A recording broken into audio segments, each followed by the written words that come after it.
Samajwadi party की छोटी बहू अपर्णा यादव बीजेपी में शामिल हो चुकी है, जिसके बाद से सियासत का बाजार गर्म हुआ। अब बात यह भी सामने आ रही है कि अपर्णा यादव मजबूरी में बीजेपी में शामिल हुई। दरअसल अब चर्चा उस समझौते की भी हो रही है जो 16-17 साल पहले हुआ था, सपा की आपसी अनबन को खत्म करने के लिए।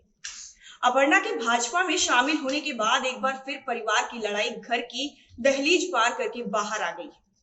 अब आइए बात करते हैं उस समझौते की जिसकी चर्चा से सियासत में भूचाल है। दरअसल मुलायम सिंह यादव की दूसरी पत्नी साधना यादव की परिवार में एंट्री के साथ ही परिवार में बगावत शुरू हो गई थी।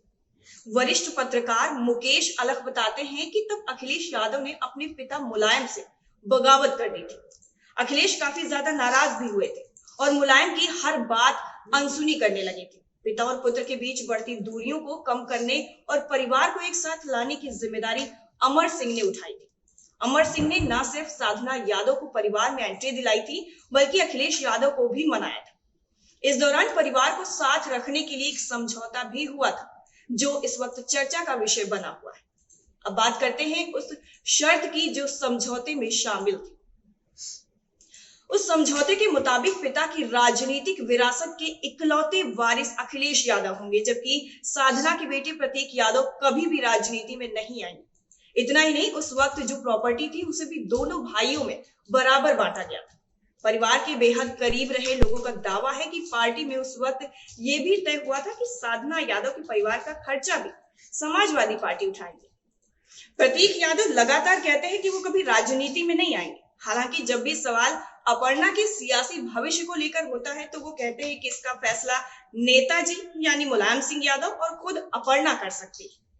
कहा जा रहा है कि एक पत्रकार की बेटी अपर्णा की राजनीतिक महत्वाकांक्षा हमेशा से रही है।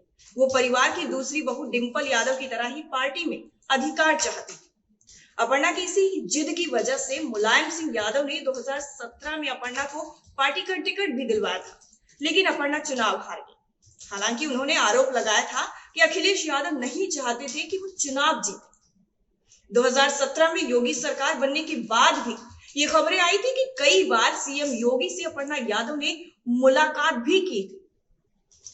लेकिन अब जो कि बीजेपी में अपर्णा यादव शामिल हो चुकी हैं, उसके बाद चुनाव पर इसका क्या प्रभाव पड़ेगा और क्या असर पड़ेगा, ये देखने वाली बात होगी। आज यानी बुधवार का पूरा दिन सियासी हलचलों से भरा रहा। अब अगले टॉपिक पर आपसे मिलते हैं, तब तक देखते रहिए टाइम 8 उत्तर प्रदेश।